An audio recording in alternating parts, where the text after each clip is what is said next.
Pintura. So ayan oh, tingnan nyo, dito pumupunta yung tubig.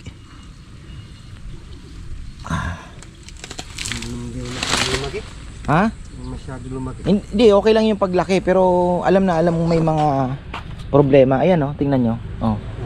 Yung ito yung ring spot na yan rings, ayun yung disease din yan. Nabutas Hindi yan binutas kong. Talagang virus niya yan.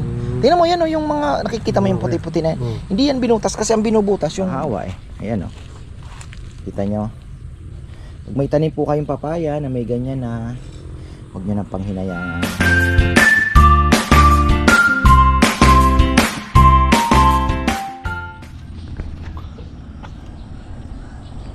Isang magandang buhay mga ka-farmer. Update tayo sa mga halaman. Naandyan yung aking Vegeman. So ako naman po ay magpapaputol na ng mga unnecessary papaya. Pinaputol ko na yung malaking papaya. Hindi ko napansin. Kasalanan ko din. Hindi ko na check na nasa kanya pala. Noon ko pa sinasabi. Naputulin ko na. Hindi ko man pinush. Ito papaputol na natin. Hirap na eh. So pinaputol ko na po yung malaki. Meron pa akong dalawang bubunutin doon na nahawa na din. So ang yellow leaf disease po sa papaya is walang gamot. So the best way daw para ma-eliminate mo is to patayin mo na. Tanggalin mo na yung merong para hindi na po makahawa. So yun po yung ginagawa natin at naandyan si Kongkong, baka maglinis muna ng loft para may trabaho naman at sabi ko nga simulan na yung doon sa kitchen, konting lang naman, di naman kakailanganin ng malaking budget para ako may trabaho at mukhang dire-diretso po itong ulan na to. Kailangan din nila ng magagawa. So ayun. Pero yan, dito muna tayo. Update muna tayo mga ka-farmer. Marami tayong na mine na orchids, syempre. So ayan. Ito naisip ko itong part na to papagandahin natin yan. At tambak ng kaunti. Baka pwedeng ma-landscape ng kaunti. Lagyan din natin ng damo. Lalagyan din natin ng yan. Kasi mukhang orchids po mga ka-farmer. Mukhang mag-i-expand. Tapos sabi ko kay Junjun, nag-order na ako ng net. Hindi ako mapakali eh. Sabi ko, palitan natin yung net Jun. Kasi 90% ito. Tapos nalagyan niya pa ng doble pa na net na isang ibang klase din na net. So ayan po, ibang klase ito yan na. Yan oh, parang ito 90% na po itong nailagay niya kaya parang doble pero hindi. 90% shade na siya so hindi siya pwede sa orchids. Ang kailangan po ng orchids is 50 to 70. So 70% is okay na riyon. At bawas na lang siguro tayo ng mga sanga dito ng alisay. Tapos ito ay aanahin na natin. Bibigyan na natin ng maganda nga sana pala kung hindi ko lang pag ganun yung lupa parang extend ng konti. Pero anyway, hindi ko man isipin na magiging ganito yung natin, plano natin, magiging ganito yung feedback sa akin ng orchids, which is therapeutic siya talaga.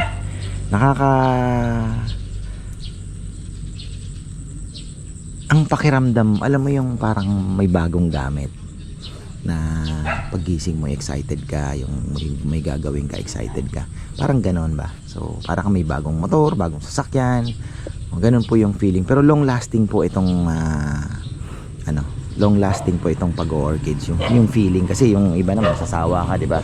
Pero itong natin is long lasting po ito. Anong meron?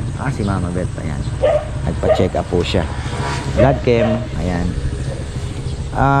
Kasi si Mama Beth na operahan na rin po yan sa matres, kaya binawa siya. Ayan, ang ganda mga ka-farmer. Yan po yung sinasabi ko sa inyo.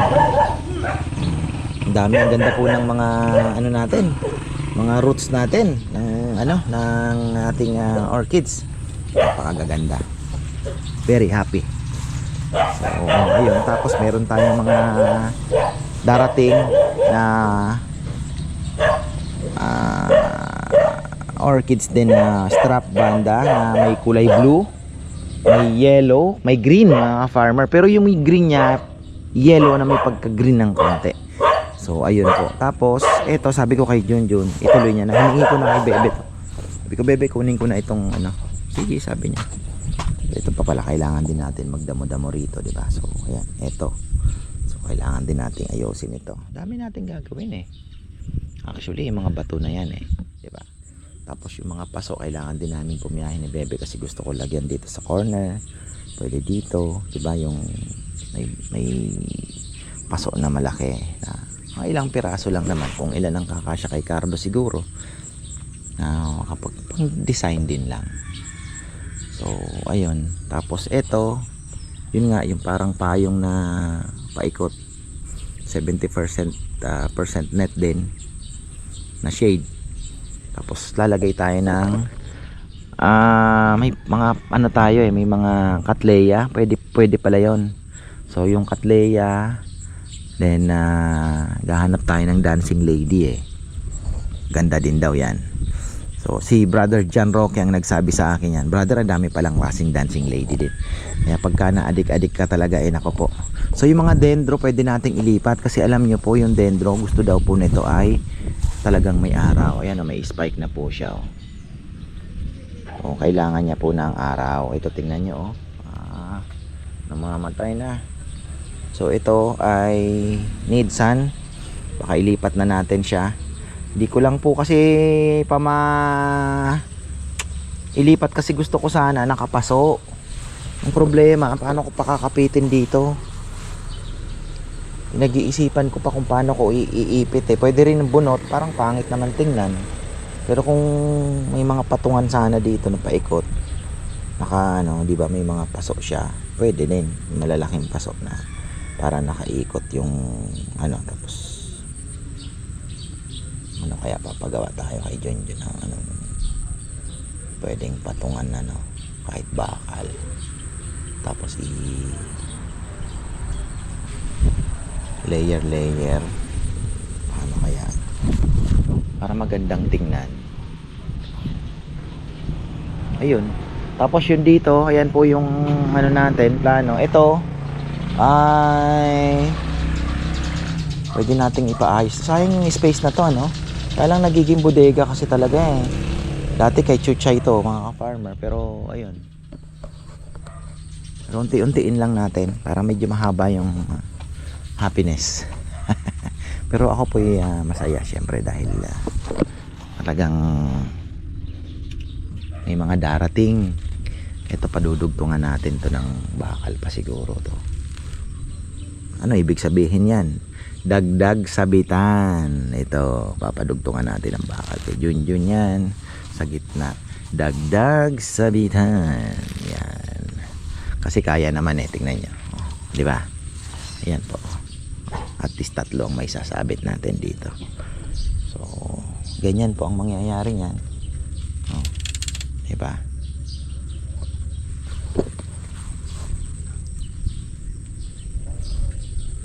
Okay, so happy tayo, liliwanag na yan. 70% po ang iyaano natin net, mura lang naman, 1,050 meters na. So magagamit na natin for the future dito sa kabila. Andyan yung mga boys natin, kailangan na rin nilang maghahanap buhay mga ka-farmer, kaya tayo hanap ng paraan. Sabi ko nga, bibiruan nga kami, ikaw magdilig ka na muna ako. Tatawanan yung mga tropa eh. Di, sabi ko maglinis ka ng loft, tapos tingnan natin kung anong pwede, putulin mo na yung mga papaya, anong pwede pang gawin. So ayan, medyo ano naman eh, tingnan nyo, wala namang ulan ngayon, di kagaya kahapon na ang pinakapahinga is ambon na malakas ang pahinga mga ka-farmer. Kaya medyo ano, talagang sumikat nga ng araw kanina eh, kaya lang may dante kasi na bagyo. Ang sabi, in a few hours daw hahatakin na naman ng malakas yung habagat. Kaya naku po, sabi ko, delikado na naman tayo. So itong mga tusok-tusok na to, tatanggalin natin yan. Ang pangit tingnan eh. Bato ang ilalagay natin dyan, o pwede rin ngang halaman na paikot eh, pero okay na din naman po yung bato siguro. Subukan muna natin sa bato, then lalagyan na lang natin ng kaunting halaman sa tabi ng bato, para hindi lang po pasukin ng, 'di ba, sasakyan. So isa dito, tatlo yan eh, tama-tama. dyan. Tapos doon yung isa. Para dito na lang po ang gilid nila pagka medyo ano, di ba? Medyo alanganin yung sasakyan kasi talaga pong thankful, we're busy at sana magtuloy-tuloy. Kaya ako minsan syempre yung sa business kasi yung pag-akyat sa taas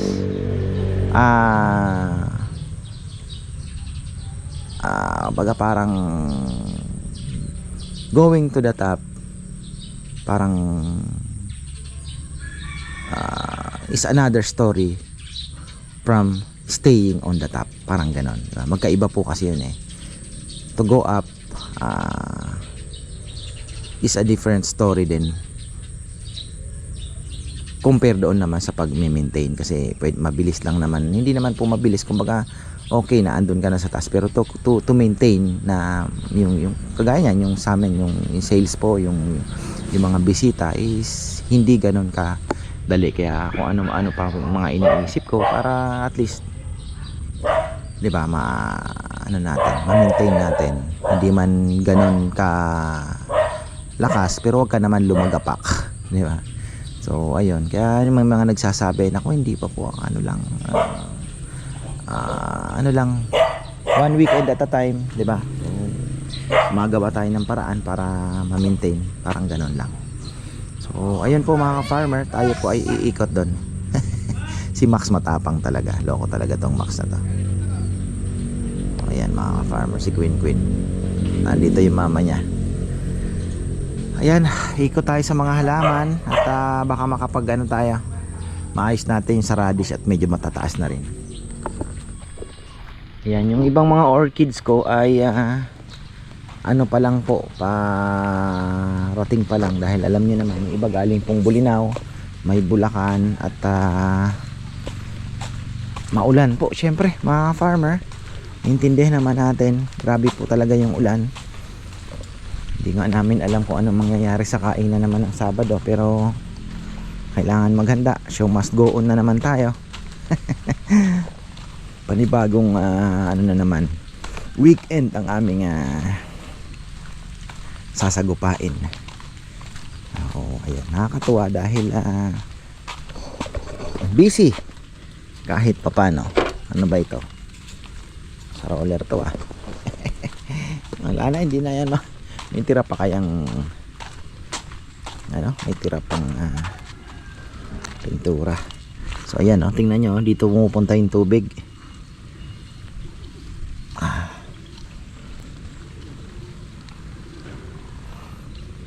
Daming mga tumutubo na hindi naman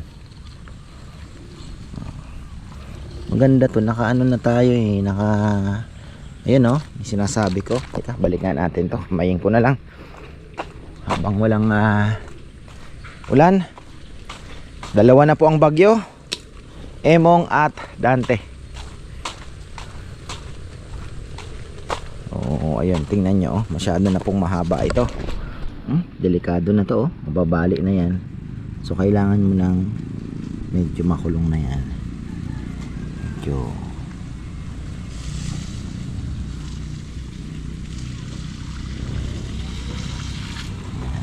kaya makyat na yata din gaganunin lang natin yan. Medyo kailangan lang ng tender loving care. May naligaw na.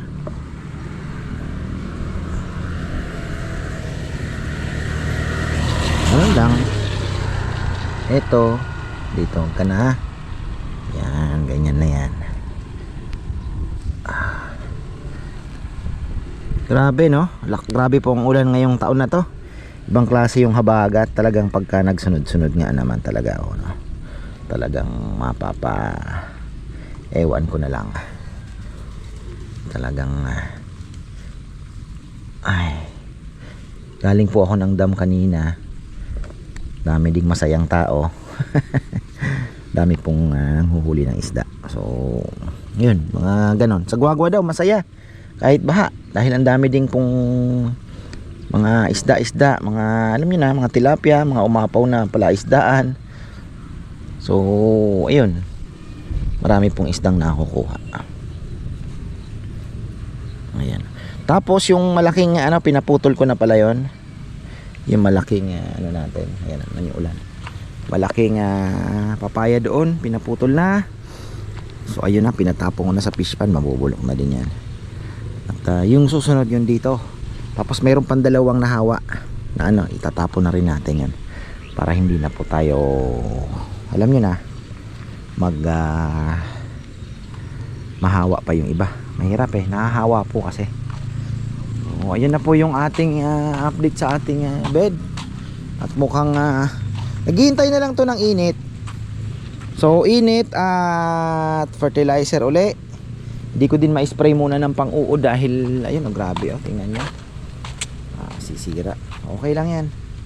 Ganun talaga. Silipin natin yung kangkong. Ito yung kangkong na nakalinya. Yun doon sabog-sabog na. Nilinya ko din yan, kaya lang hindi ko po tinakpan. Naku! Ayan patay tayo dyan. Yan ang sinasabi ko. Dali yung bed natin dito ganun din. Ayan.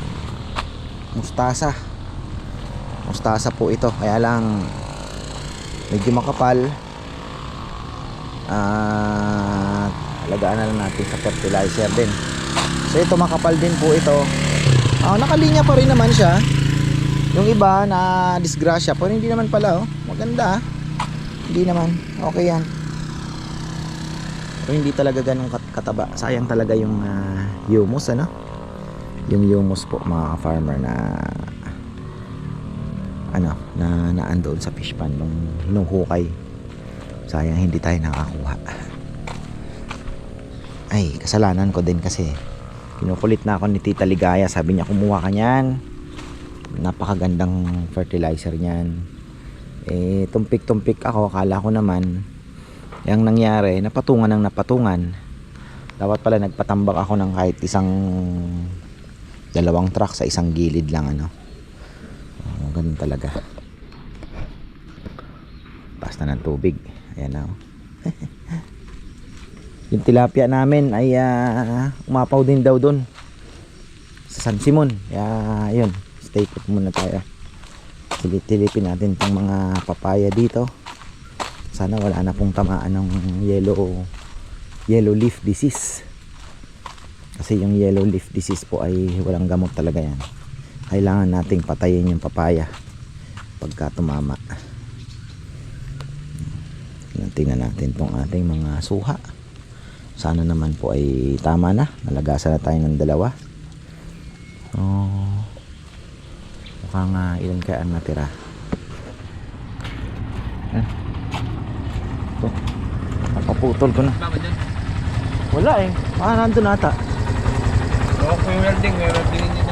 Yung Bilis yung depende na sa ano yun. Palitan niya yung Sprocket yun. Ayan. Bakit ganon? Palit sprocket lang yun. Babagal yun pagka lumaki. Ayan si Kongkong, papatira ko na tong papaya. Ito po yung sinasabi ko sa inyo na yellow leaf disease. Look, ito, ayan yung ganyan. Tapos yung mga kahit bagong yung mga mapang dilaw, wala na pong walang gamot. Nagbubunga siya pero reject po ang bunga. At the same time apektado yung puno. Hindi pero yun nga sinasabi ko, nanghinayang ako nung nakaraan. Ayun nga, actually nanghinayang na naman kami. Sabi ko nakalimutan ko nang ipaputol nung nagtanim na tayo. Kasi sabi ko medyo malayo naman, pero at least wag na po natin isugal na andun naman yung ilang meters din naman yung puno doon. Tapos may dalawa pa akong puputulin dito, bubunutin pala. Sayang, naka-anim po yung nahawa. Sana wala nang sumunod ng virus. So yan ang tututukan natin. Pag may gumapang pa uli, kailangan matanggal po agad yun. Dati nga sinabi ko bago tayo magtanim papatayin lahat kaya lang ewan ko ba't may natirang isa doon na di ko din napansin talaga. Wala sa isip ko na paputol na. Ito mas mabilis Mabilis to. Op. Uy, may kumakain na, oh. Yan sinasabi natin. May kumakain na. Ayan, oh. Di ba sinasabi ko po na delikado na? Kasi yan na yung mga paborito po kasi nila yung ganyan. Pero may problema tayo sa lupa. Kulang ang sustansya. Dilaw, oh. Dapat kasi yan green eh. Dilaw. So ibig sabihin hindi maganda yung lupa natin. Kaya sabi ko obserbahan natin yan. Pero makukuha naman natin sa fertilizer. Magtutunaw tayo ng calcium nitrate. Tapos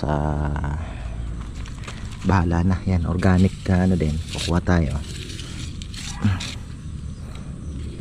Yan, oh. Tingnan nyo, ano na, umaba na masyado. Kaya kailangan nating ano yan, takpan. Yan, dapat maganyan. Kabila ganun din.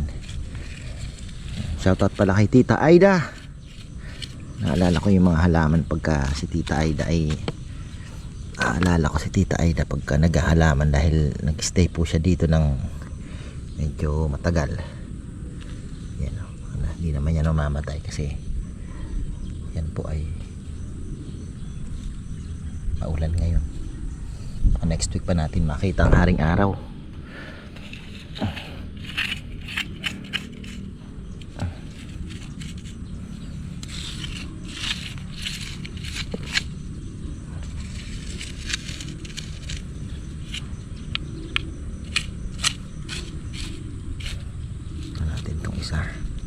Dalawa kayo dyan. Radish to eh. Hindi po pwedeng tabi.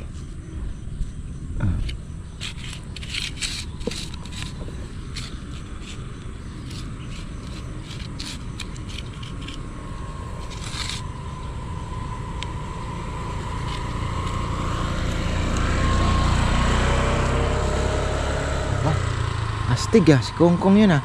Kong! Mayabang.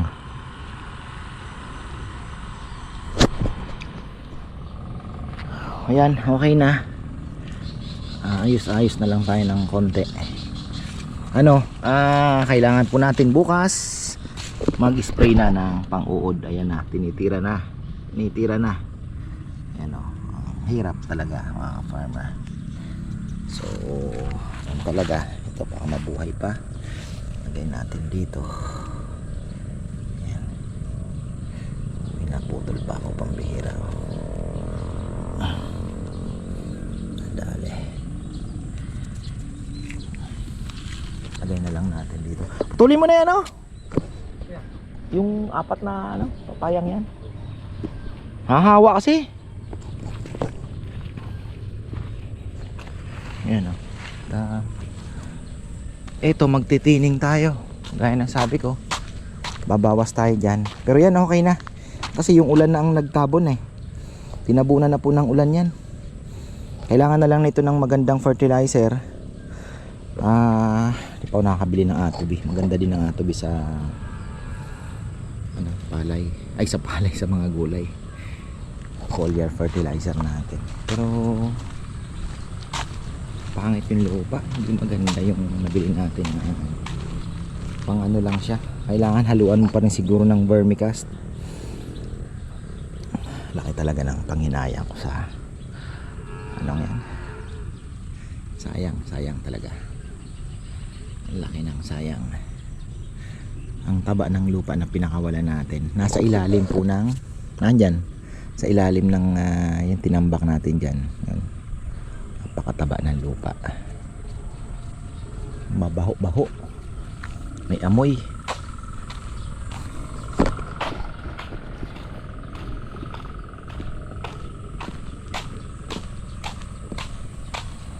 Paputol na natin itong mga papaya. Minsan manghihinayang ka, pero isipin nyo po yung mapiperwish yung ibang halaman. Wala na po talaga yan. The best way daw is to wala akong makitang cure dyan sa yellow leaf disease na to. Farmer. Yellow leaf disease. Tingnan nyo to.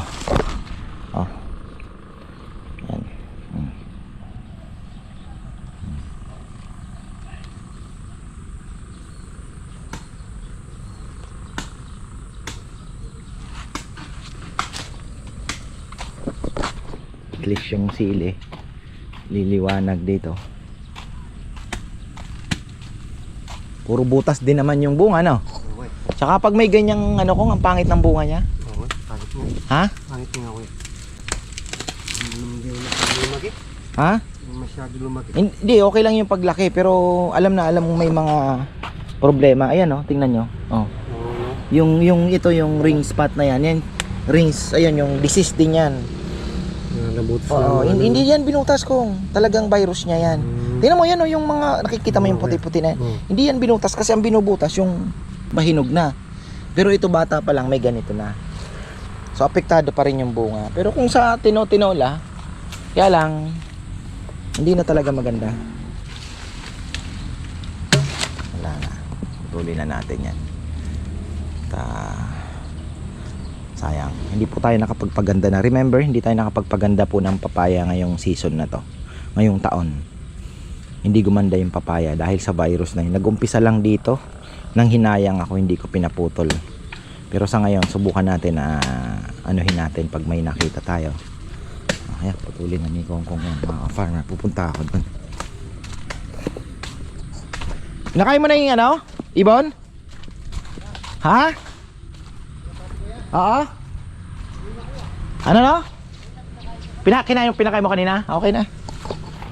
Kumain na pala. Hindi na ako magpapakain niya yan. One time eat lang yan mga yan. Pero marami naman. Para po hindi sila nagsasawa. Laging maganang kumain.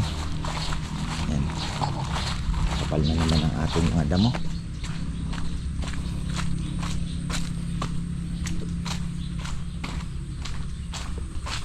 Grabe dito. Kailangan malinis tong paligid na to. Yung tambakan din ng mga kahoy. Sabi nila natitibag na kuya yung ano mo nga kako. Kailangan natin lagyan talaga ng ano to. Mga pinag-ibaan ng kubo din. Kailangan na natin. Ay. Ano ba? Oo. Tahanan natin ito. Titibag na. So ito yung sinasabi ko, sayang po ang ganda ng mga papaya kung hindi natin aanuhin, isa-sacrifice yung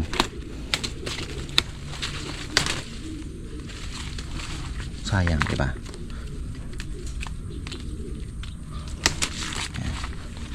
Ginaganyan talaga yan. Huwag po kayong mag-alala. Naku po, sana hindi naman ring spot yellow leaf virus yan. Medyo may dilaw ng konti pero bago pa naman kasi meron na dito eh. Tirahin natin yan. Ay ulas, sayang kasi yung ang gaganda pa naman.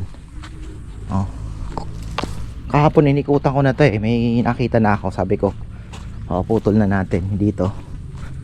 Yan, pinutol na po ni Kongkong ito. Dalawa po oh. Ngayon nyo. Oh. Andyan yung puno eh. Nahawa eh. Ayan oh. Kita nyo. Pag may tanim po kayong papaya na may ganyan na, huwag nyo nang panghinayangan. Wala na pong gamot yan. Yan po ay sayang, pero wala na po tayong magagawa. Wala na tayong magagawa. Tapon na natin sa fish pond. Taas na ng tubig.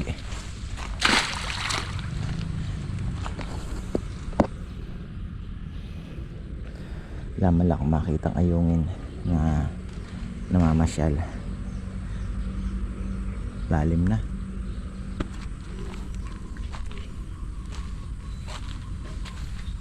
So sana wala na pong mahawa, pero magre-replant kami. Maaga pa naman. Magpapatanim pa po ako. Siguro kukuha ko ng mga 20 para makapag tanim tayo. Yung saging, tingnan nyo, ang ganda na. Yung saging na kinuha ni Kongkong. Ganda. Palipat tayo ng meron pa nga eh, hindi ko lang maasikaso kasi pakuha tayo doon. Meron pa tayong mga latundan doon eh.